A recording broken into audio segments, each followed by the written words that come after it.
नमस्कार, शुभ नवरात्रि।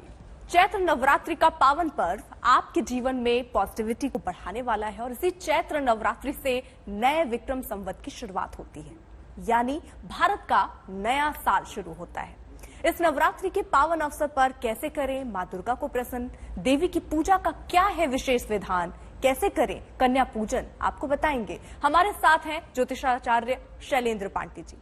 बहुत बहुत स्वागत है शैलेंद्र जी आपका। नमस्कार। और सबसे पहले अगर शुरुआत की जाए तो शुरुआत इसी सवाल से होनी चाहिए कि नवरात्रि पूजा का आखिरकार पूरा विधान क्या है सर?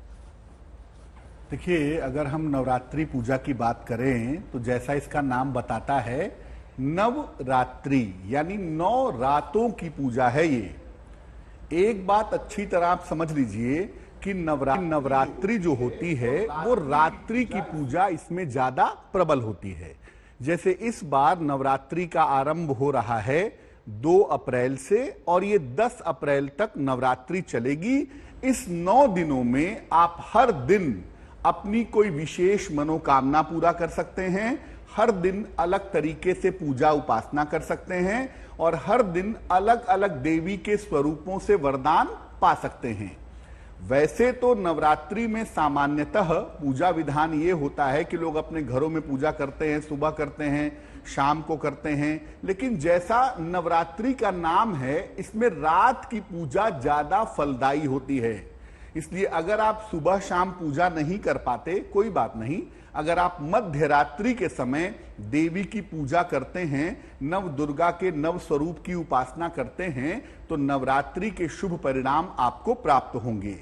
तो नवरात्रि में आप सुबह की पूजा ना कर पाए कोई बात नहीं, शाम की ना कर पाए कोई बात नहीं, लेकिन आपको नवरात्रि में रात की पूजा जरूर करनी है। 11 बजे से 1 बजे के बीच का समय इसके लिए सर्वोत्तम है, जब आप साधना, पूजा, ध्यान, मंत्र जप ये सब कर सकते हैं। पंडित जी, क्योंकि कहा जाता है नवरात्रि में खासतौर पर खाने पीने का बहुत ख्याल रखना चाहिए, बहुत ही ऐसे खाने खाने चाहिए जिससे आप शांत रहे, प्रवृत्ति शांत रहे। खान पान कैसा होना चाहिए, क्योंकि बहुत मिर्च मसाला इन सबको कहा जाता है मत खाइए, सादा खाना खाइए। किस तरीके का खान पान होना चाहिए? देखिए, मैं आपको बता दूं कि नवरात्रि के साथ क्या साइंस क्या है इसका साइंस ये है, अगर आप देखें तो अब ऋतु परिवर्तन हो रहा है, धीरे धीरे हम गर्मियों की तरफ प्रवेश कर रहे हैं। जब भी ऋतु परिवर्तन होता है उसी समय नवरात्रि आती है।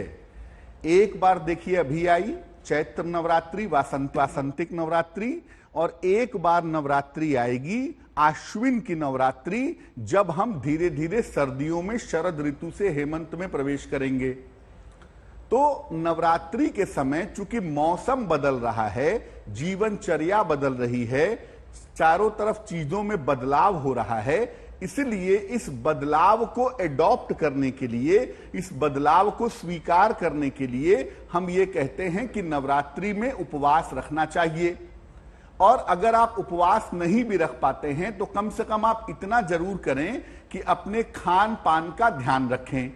जैसा भी अर्पिता जी ने कहा कि तेल मसाले, बहुत ज्यादा गरिष्ठ भोजन, ये सब नहीं खाना चाहिए। देखिए, अगर आप उपवास रखते हैं तब तो आपको ज्यादा कुछ बताने की जरूरत नहीं है, जल और फल खाकर के उपवास रखिए।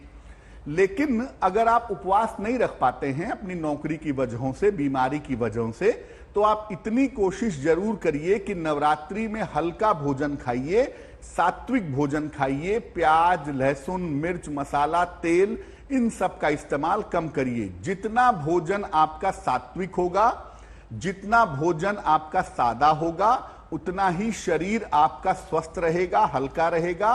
तो ये बात आपको समझनी है कि देखिए, नवरात्रि में मांस, मदिरा, प्याज, लहसुन इसका इस्तेमाल तो खैर करना ही नहीं है, लेकिन अगर आप भोजन कर ही रहे हैं, व्रत उपवास नहीं रख पा रहे हैं, तो आप कोशिश करें कि जो भी भोजन आप करें वो हल्का हो, सात्विक हो, ज्यादातर फल खाएं, लिक्विड लें, दही का प्रयोग करें, तो आपके लिए बहुत शुभ रहेगा।